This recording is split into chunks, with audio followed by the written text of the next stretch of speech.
오늘은 하나님 아버지께서 저와 여러분을 무조건적으로 조건 없이 선택하여 주셨다 하는 내용을 좀 같이 나누려고 합니다. 오늘 종교개혁 500주년 기념주일이기도 한데요. 다시 한번 이 신앙의 기본들을 통해서 우리의 신앙의 삶이 어떻게 서야 할 것인가를 다시 한번 고백하며 살아가는 은혜가 있기를 바랍니다. 지난주에 우리 죄를 지은 인간은 전적으로 타락하고 부패하여 하나님 앞에 나아갈 수 있는 힘이 없는 자였다. 전적으로 무능력하다 하는 것을 말씀을 드렸습니다. 우리가 우리 스스로 구원할 수 있는 힘이 우리 안에는 없다는 거죠. 로마서에서 그래서 뭐라고 말합니까? 하나님의 만드신 이 아름다운 자연을 보고도 하나님을 알지도 못하고 보지도 못하고 느끼지도 못한다는 것이죠. 그것은 전적으로 부패하고 타락하여서 인간이 스스로 하나님을 볼 수도 없고 하나님을 알 수도 없고 하나님이 원하시는 자리에 들어갈 수도 없는 연약한 존재라는 것을 말씀하고 있는 것이죠. 자, 그러면 오늘은 이렇게 전적으로 타락하고 부패한 무능력한 인간을 하나님은 우리를 구원해 주셨다, 우리를 선택해 주셨다라고 하는 이야기를 좀 나누려고 합니다. 장례를 집례하다 보면 이 어르신들께서 아니면 또 어떤 분들이 돌아가실 때에 패턴들이 있을 때가 있습니다. 많은 분들이 그렇다는 얘기지 모두가 그렇다는 얘기는 절대로 아닙니다. 많은 분들이, 저뿐 아니라 많은 목사님들이 늘 이런 얘기를 서로 나눌 때 동의하는 얘기들이 하나가 있는데, 그게 뭐냐면 갑자기 굉장히 몸이 약해지셔서 중환자실에 가시거나 혼수 상태가 되거나 굉장히 어렵고 나면 그것으로 딱 끝나시는 분들도 계시지만, 하나님이 부르시는 분들도 계시지만 어느 정도 시간을 주시는 분들도 계세요. 그래서 깨어나셔. 이거 도저히 불가능하다 그랬는데 어느 날 깨어나셔. 그리고는 그 시간을 하나님이 쓰게 하셔요. 그러다가 그 목적이 이루어지거나 아니면 미루어지거나 하면 하나님이 또 다시 이제 다시 불러가시는, 완전히 이제 그 생명을 거두어 가시는 경우들을 보게 됩니다. 이런 패턴들은 참 많이 나타나는 것 같아요. 많은 사람들에게 나타나요. 최근에 우리 장례를 많이 치렀는데 그 어느 집사님, 여집사님 같은 경우도 중환자실에 갑자기 들어가셨다는 연락을 받고, 제가 그때 지방으로 출타 중이었기 때문에 중환자실에 갈 수가 없었어요. 너무 급하다, 며칠을 못 넘기시겠다, 그렇게 결론이 났어요. 병원에서 그렇게 다 얘기했습니다. 의사 선생님들이 그렇게 진단을 하고 가족들 준비해라 그랬어요. 가족들 준비하고 있는데 나중에 장례 끝나고 얘기 들어보니까 그 시간에 깨어나셔서 마지막 호흡을 가지고 미국에 있는 아들과 화상통화를 하셨대요. 그러면서 내가 너에게 잘못한 것 있으면 용서해라, 전화로 빨리 지금 용서하라는 것이, 어머니 용서합니다 라는 말을 듣고, 그리고 네가 나한테 물어봐라, 어머님 제가 혹시 잘못한 것 있으면 용서해 주세요. 아들이 물어보는 거죠. 그러면 아들이 나도 늘 다 용서한다. 그리고 그것이 다 가족들과의 관계 속에서 다 점검하고 난 다음에 그제서야 돌아가시는 거예요. 참 좋은 간증이 또 하나 있어서 말씀을 드리는데, 또 다른 우리 권사님 아버님, 부인도 권사님이시고 딸도 권사님이신데, 이분은 온 집안이 기독교 하나님을 믿으면 좀 따라올 만도 한데 고집이 확 세셔가지고 평생토록 교회 안 나오시는 분이야. 하나님을 안 믿으세요. 하나님을 믿지를 않으시고 교회 나오지 않습니다. 신앙에 대해서 아무리 얘기를 해도 들으려고도 하지 않아요. 콧방귀만 끼십니다. 그러다가 이 부인 권사님이 몸이 굉장히 이제 나이가 드시니까 몸이 많이 불편해지셔서 교회 가기 너무 힘드니까 나를 좀 도와달라고, 교회 같이 가자 이 말이죠. 나를 좀 도와달라는 핑계로 교회 같이 가자 그러니까 이분이 이제 그래 이제 마지막 소원이라면 그거 못 들어주겠냐 해서 교회를 따라 나오신 거야. 몇 번을 따라 나오셨어요. 근데 마침 그때에 이분의 간경화가 걸려가지고 병원에 입원하시고, 또 거기다가 엎친 데 겹치기로 허리 협착증이 와가지고 수술을 하시게 된 거예요. 그랬더니 화를 내시면서 그 보라고, 내가 교회 안 가겠다고 그랬는데 교회 가니까 이렇게 내 몸이 아프지 않냐고. 그리고 그날로 또 발을 뚝 끊어버렸어요. 참, 그래서 발을 뚝 끊어 얼마나 온 가족이 마음이 아프겠어요. 지금 뭐 이 병이 중요한 게 아니라 이제 우리 남은 생에 얼마 남지 않았는데 이것을 잘 정리하는 게 더 중요한데 이거 어떻게 하면 좋을까 하고 기도를 하고 있는데, 갑자기 굉장히 어려운 상황 때문에 중환자실에 입원하게 되었습니다. 중환자실에 들어가게 되는데 의사들이 오늘 밤 내일 밤을 못 넘긴다 그랬어요. 갑자기 쓰러지셔서 그래서 저도 달려갔죠. 달려가서 들어가 보는데 뭐 다 꽂아 있고 뭐 온갖 호스를 다 꽂아 놓고 이제 뭐 이거 숨만 딱 멈추면 다 빼야 되는 상황. 오늘 밤 오는 그래서 가족들이 다 모였어요. 중환자실 밖에서 그냥 근심 어린 표정으로 다 있었어요. 그런데 오늘 밤 돌아가신다는 분이 42일을 버티시는 거예요. 그래서 하루 이틀 하니까 그냥 가족들이 며칠은 중환자실 앞에 버티고 있지만 그 다음은 어떻게 집으로 갈 수밖에 없죠. 그래서 점점 이제 시간이 느려지니까 집으로 왔다 갔다 하시면서 이제 면회 시간만 되면 왔다 갔다 하시고, 그러면서 이제 외국에 있던 자녀들도 왔다가 또 다시 집으로 외국으로 돌아가고, 이제 그러면서 42일이 지났어요. 그런데 놀랍게도 42일째 되는 날 눈을 뜨신 거예요. 호흡을 하시는 거예요. 그리고 사람을 알아봐요. 이제 너무 오래 중환자시니까 목구멍에 이게 구멍을 뚫어서 이제 음식을 공급하고 하니까 말은 못 하시고, 발음이 안 되니까 소리가 안 나오니까 말은 못 하시고 이렇게 몸짓으로 눈빛으로 눈물을 흘리고 뭐 이런 걸로 다 표현을 다 하시는 거예요. 그때부터 이제 요양병원으로 옮겨 놓으셨는데, 그때부터 이 딸 권사님이 복음을 전하기 시작했어요. 정말 간절하게 복음을 전하기 시작했어요. 이게 마지막 기회다 생각하고 복음을 전했어요. 그래서 저희 교회 우리 요양병원 담당 권사님들이 방문팀이 계시는데, 제가 따로 꼭 가라고 그래가지고 가셔서 복음을 전하시고, 부목사님 들어가서 복음을 전하시고, 그리고 20일째 되는 날 목사님 이제 됐습니다. 그래서 내가 20일째 가서 세례를 베풀었어요. 세례 베푸는 날 제가 질문을 쭉 하면서 이제 알아듣기 쉽게 질문을 하면서 믿습니까? 할 때 제가 이 환자들이 아멘 하는 거 들어보면 알아요. 옆에서 가족들이 빨리 아멘해 꾹 찔러가지고 막 아멘 하는 경우가 있고, 진짜 대답하시는 분이 계세요. 진짜 아멘이라고 응답하시는 이분은요, 이 목구멍에 구멍이 뚫려 있고 아직 이 성대가 치유가 안 돼가지고 소리가 안 나와요. 그래서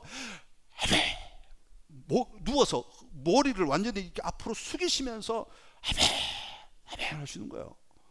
그건 누가 봐도 이건 진짜 믿음의 고백, 그걸 받아들인다는 고백인 거죠. 와, 그날 눈물의 바다가 됐어요. 영상으로 찍어놓고 온 가족들이, 거기에 참석 못한 가족들이 다 보여주고, 온 가족들이 그 장면을 보고 이건 있을 수 없는 일이다, 이건 정말 하나님이 하시지 않으면 불가능한 일이다, 그렇게 고백하고, 그리고 그 믿음의 고백을 하고 이제 그때부터는 자녀들과 그 믿음의 이야기를 쭉 하다가 20일 뒤에 40일 만에 돌아가셨어요. 하나님이 부르셨어요.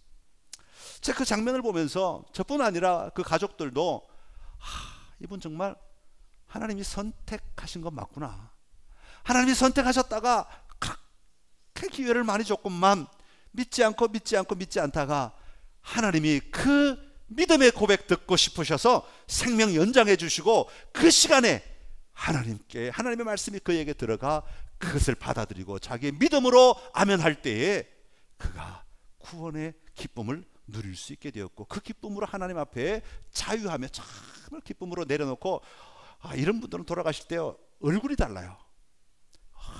얼마나 평안하게 감사하며 돌아가셨는지 몰라요. 그래서 온 가족들이, 심지어는 그 부인 권사님이 눈물을 안 흘리셨어. 너무 기쁘다고, 너무 좋다고, 하나님 나라 갔는데 왜 내가 슬프냐고, 하나님 나라 갔는데 얼마나 좋으냐고 그러면서 너무 기뻐하시면서 장례를 치르셨습니다. 참 이건 보면서 그래, 하나님이 아니면 이거 누가 이 일을 할 수 있는, 하나님이 부르시지 않으시면 누가 이런 고집불통의 하나님을 만날 수 있겠는가, 하나님을 볼 수 있겠는가 하는 생각을 하게 되었습니다. 한 생명이 하나님 앞에 설 때까지 하나님은 얼마나 놀랍도록 인도하시는가 하는 것을 우리는 많은 우리의 삶의 현장에서 믿음의 눈으로 바라볼 수 있게 됩니다. 여러분이 오늘 이 자리에 있게 되신 것은 여러분의 의지로 내가 이 교회 내가 나갈게 해서 나왔다고 해도 그게 여러분의 의지로 오늘 이 자리에 있게 된 것 아니고, 여러분의 의지로 믿게 된 것 아니라고 성경은 말합니다. 하나님의 선택이 없이는, 하나님의 부르심이 없이는, 하나님의 택하심이 없이는 우리는 어떠한 누구도 우리의 인간의 부패함과 인간의 타락과 인간의 무능력함 때문에 하나님을 볼 수도 없고 알 수도 없고 하나님을 느낄 수도 없는 존재라고 그랬어요. 하나님이 부르셔야만 우리가 그 하나님 앞에 설 수 있고, 그 하나님 앞에 믿음으로 반응할 때 우리가 구원의 기쁨에 누리는 삶을 살아갈 수 있게 된다고 말씀하고 있는 것이죠. 오늘 여러분 모두는 하나님의 선택함을 받으신 분들이신 줄로 믿습니다. 하나님의 선택함을 받은 자답게 이 구원의 기쁨과 감격을 분명하게 선포하며 확신으로 살아가는 은혜가 저와 여러분에게 있기를 간절히 기원합니다. 여러분, 이건 굉장히 중요한 믿음의 고백입니다. 이 고백이 없이는 우리는 정말 우리의 힘으로 자꾸 살아가려고 하고 우리의 능력으로, 우리의 노력으로 자꾸 살아가려고 하는 잘못을 범하게 되는 거예요. 그리고 그게 하나님 앞에 얼마나 어리석은 일인가 하는 것을 우리는 발견하게 됩니다. 그래서 찬송가 310장에도 이런 찬송이 있죠. 아, 하나님의 은혜로 이 쓸데없는 자. 우리 힘으로는 할 수가 없어요. 왜 구속하여 주는지 난 알 수 없도다. 성경 읽어보면요, 왜 하나님이 나를, 김혁이라는 자를 구원해 줬는지 이유를 써놓지 않았어요. 우리는 알 수 없어요. 이건 하나님의 섭리예요. 하나님의 계획이고 하나님의 일하심이에요. 그렇기 때문에 우리는 거기에 순응하며 순종하며 그것이 하나님의 은혜인 줄 알고 감사하며 살아가는 자가 되어야 한다는 것을 이야기하고 있습니다. 오늘 그 선택의 이야기를 오늘 에베소서 말씀을 통해서 잠깐 나누려고 합니다. 먼저 4절에 보면 우리를 택하사 그렇게 말합니다. 곧 창세전에 그리스도 안에서 우리를 택하셨다. 여러분, 택한다는 말은 고른다, 모은다, 선택한다, 그런 의미를 가지고 있는데, 이 선택한다는 말의 원어에 보면 두 단어로 되어 있습니다. 어디로부터 모은다, 그런 단어입니다. 그러니까 어디로부터라고 하는 말은 원래 근원된 자리가 있다는 얘기죠. 근원된 자리가 뭐냐면 바로 세상의 모든 사람들로부터 선택하여 구별하여 모은다, 이런 뜻입니다. 그러니까 세상에 많은 사람들이 있지만 하나님이 이 수많은 사람들 가운데 특별히 나를 콕 집어서 들어서 옮겨서 하나님의 자녀로 모으셨다. 이게 선택받았다라는 말의 의미가 되는 것입니다. 오늘 사도 바울은 세상의 모든 사람들 가운데 하나님의 은혜로 나를 선택하셔서 하나님의 백성이 되게 하셨다라고 말씀하고 있습니다. 세상의 수십억의 사람들 가운데 하나님은 특별히 저와 여러분을 선택하셔서 오늘 이 자리에 하나님을 예배하는 자로 설 수 있게 만들어 주신 줄로 믿습니다. 여러분, 이것은 믿음의 문제예요. 왜 하나님이 나 같은 자를 그랬어요? 왜 하나님이, 이 질문에 대하여 성경은 말하고 있지 않습니다. 성경은 그 질문에 대하여 대답하고 있지 않습니다. 왜냐하면 이것은 하나님의 영역이기 때문에 그렇습니다. 여러분, 만약에 하나님이 하신 모든 일들이 우리의 이성으로 다 이해가 되고 다 설명할 수 있고 다 파악할 수 있다면 내가 하나님이죠. 하나님과 내가 수준이 똑같은데 왜 하나님이 되셔야 돼요? 여러분, 하나님은 우리의 인간의 수준은 이해할 수 없고 판단할 수 없는 영역이 분명히 있습니다. 왜냐, 하나님이시기 때문에. 우리를 지으신 하나님이시기 때문에. 그렇기 때문에 우리가 그것을 다 모른다고 해도 성경이 그렇다고 하면 우리는 그 말씀을 그대로 받을 수밖에 없는 것이죠. 오늘 3절에 보면 하나님께서 선택하신 이유를 다른 것으로는 설명하지 않고 이렇게 설명하고 있습니다. 우리를 선택하신 이유가 뭐냐면 그리스도 안에서 하늘에 속한 모든 신령한 복을 우리에게 주시되, 그렇게 말합니다. 하늘에 속한 모든 신령한 복을 우리에게 주시기 위하여 우리를 선택하셨다, 그렇게 말씀하고 있습니다. 다시 말하면 땅에 속한 사람으로서 땅의 기준과 땅의 관습과 땅의 습관과 땅의 풍습을 따라가는 우리들을 하늘에 속한 신령한 은혜로 부어주시기 위하여, 그 복을 주시기 위하여, 다시 말하면 하늘의 법과 하늘의 질서와 하늘의 규칙과 하나님 나라의 방법들로 살아갈 수 있는 삶을 살도록 하시기 위해 우리를 부르셨다, 그렇게 말씀하고 있는 것입니다. 여러분, 그렇기 때문에 우리가 하나님을 믿는 자라고 하는 것은 땅의 원리와 땅의 법칙과 땅의 관습과 땅의 기준들로만 살아가는 자가 아니라 하나님의 기준과 하나님의 뜻과 하나님의 원리들을 가지고 사는 자가 되어야 하는 것입니다. 그런데 여러분, 신앙생활 하는 분들 가만히 보십시오. 여러분, 저 자신도 때로는 가끔 보면 자꾸 내 생각이 더 먼저 나. 내가 하고 싶은 대로 하고 싶어져. 내가 원하는 대로, 내가 가진 사고방식대로, 내가 가진 지식대로. 여러분의 지식이 어디에서 나왔습니까? 땅에서, 여러분 학교 다니면서, 여러분 이웃을 통해서, 여러분 살아가면서 배운 것들이요. 그게 절대적인 기준인 것처럼 살아간단 말이죠. 그런 우리들에게 하늘의 신령한 복을 주셨다고 그랬어요. 이제는 너희가 그것이 전부가 아니라 하늘의 기준과 하늘의 가치와 하나님 나라의 원리대로 살아가라고 말씀하셨어요. 그런데 우리는 하나님을 믿는다고 말하면서도 하나님 나라의 방법, 하나님 나라의 원리, 내가 이해되는 것만 받으려고 그래요. 내 기준과 좀 다르면 저건 목사님 그냥 하는 얘기야, 그러고 넘겨버리잖아요. 성경 요거는 그냥 스킵, 넘어가자. 이건 불편하니까 넘어가자. 이해 안 되니까 넘어가자. 내가 행하기에 너무 복잡하니까 넘어가자. 내 삶하고는 좀 다르니까 넘어가자. 우리 그렇게 넘어가잖아요. 그게 아니라는 거예요. 하늘의 신령한 복, 하늘의 법을 우리에게 알려주시고, 하늘의 기쁨을 알려주시고, 하늘의 승리의 삶을 우리에게 알려주시기 위해 우리에게 이 놀라운 택하심의 은혜를 주셨다고 말씀하고 있습니다. 에베소서 6장 12절에 이렇게 기록하고 있습니다. 에베소 6장 12절의 말씀 같이 읽겠습니다. 시작. 우리의 씨름은 혈과 육을 상대하는 것이 아니요 통치자들과 권세들과 이 어둠의 세상 주관자들과 하늘에 있는 악의 영들을 상대함이라. 아멘. 할렐루야. 우리의 삶의 기준, 방식, 또 살아가는 원리들이 달라져야 한다는 것, 선택받은 자들은 달라져야 한다는 것을 말씀하고, 이것을 위해서, 이것을 누리도록 하기 위해서 우리를 선택하셨다고 말씀하고 있는 것입니다. 오늘 다시 한번 우리가 살아가면서 가지고 있는 삶의 가치나 태도들, 삶의 사고방식들, 삶의 원리들을 말씀 안으로 점검하는 은혜가 저와 여러분에게 있기를 바라고, 이 말씀이 여러분의 심령의 기준이 되는, 삶의 원리가 되는 놀라운 은혜가 있게 되기를 간절히 기원합니다.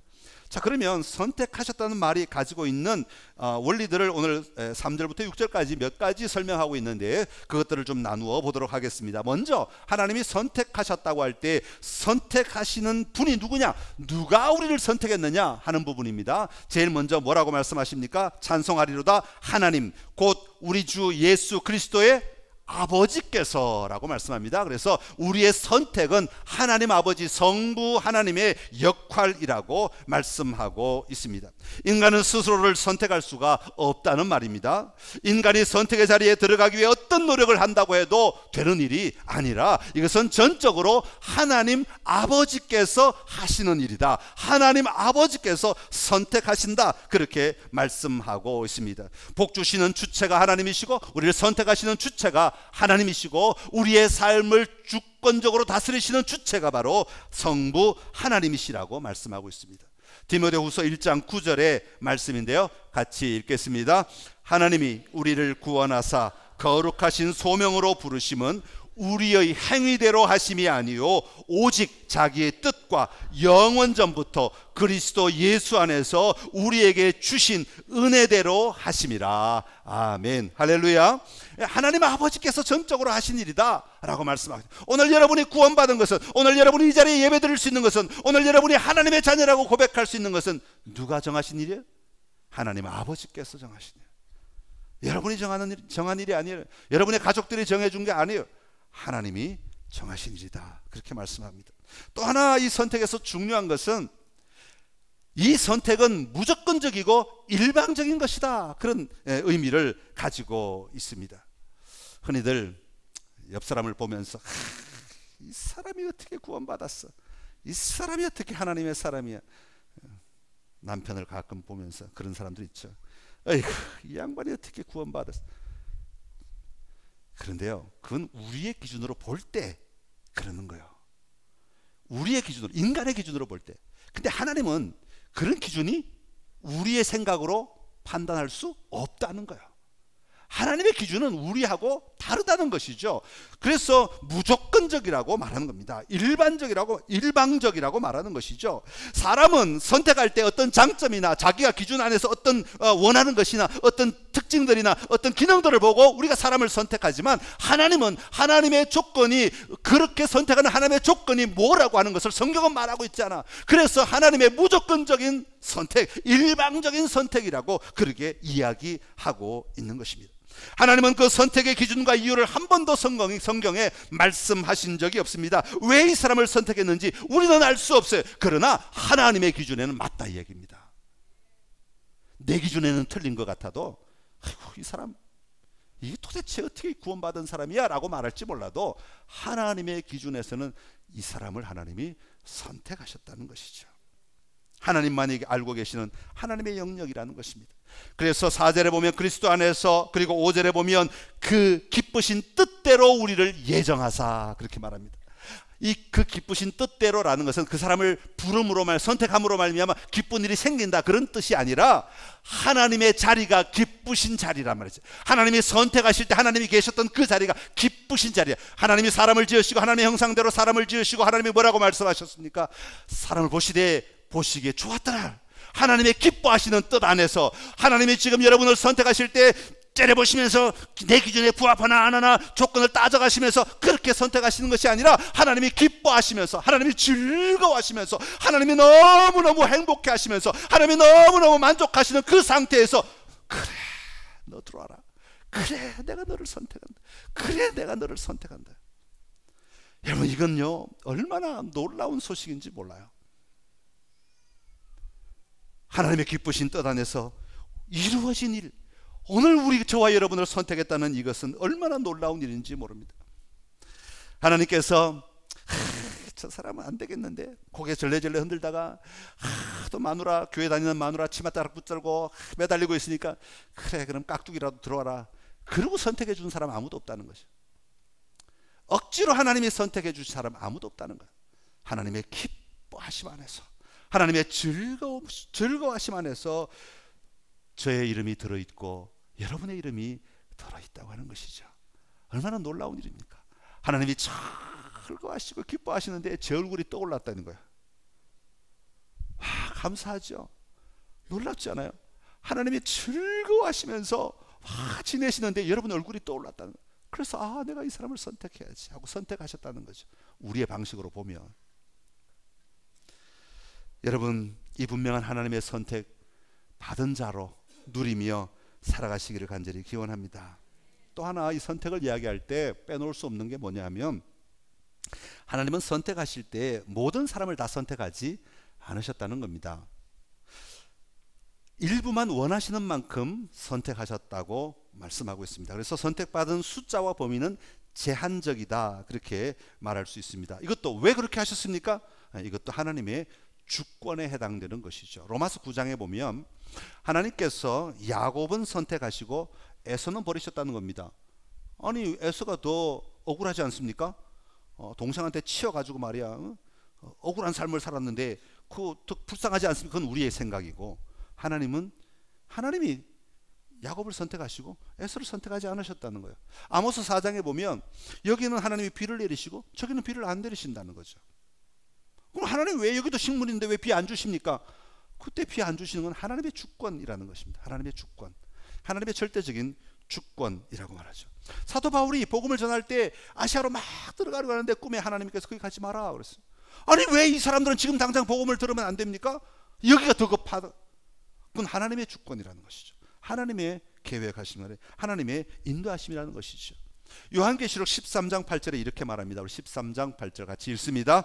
죽임을 당한 어린 양의 생명책에 창세 이후로 이름이 기록되지 못하고 이 땅에 사는 자들은 다 그 짐승에게 경배하리라. 아멘. 예, 창세 이후로 이름이 기록되지 못하고 선택받지 못한 자들이 있다는 것이죠. 그리고 그들은 끝까지 그 삶을 살다가 다 짐승에게 경배하는, 다시 말해 사탄을 경배하는 삶으로 끝나고 만다는 것이죠. 여러분, 하나님의 아들의 권세는 모든 사람에게 다 열려진 것이 아닙니다. 하나님께로부터 난 자들, 다시 말하면 하나님이 선택하신 자들이라고 말합니다. 그렇기 때문에 여러분, 이 하나님의 선택을 받은 우리의 입장에서 바라보면 이것은 다른 어떤 방법으로 설명할 수 있는 부분이 아니라 그저 우리 입을 통해서 이것은 하나님의 은혜입니다 라고 말할 수밖에 없는 거죠. 그래서 우리 그리스도인들은 이 하나님의 은혜를 이야기해야 하는 것입니다.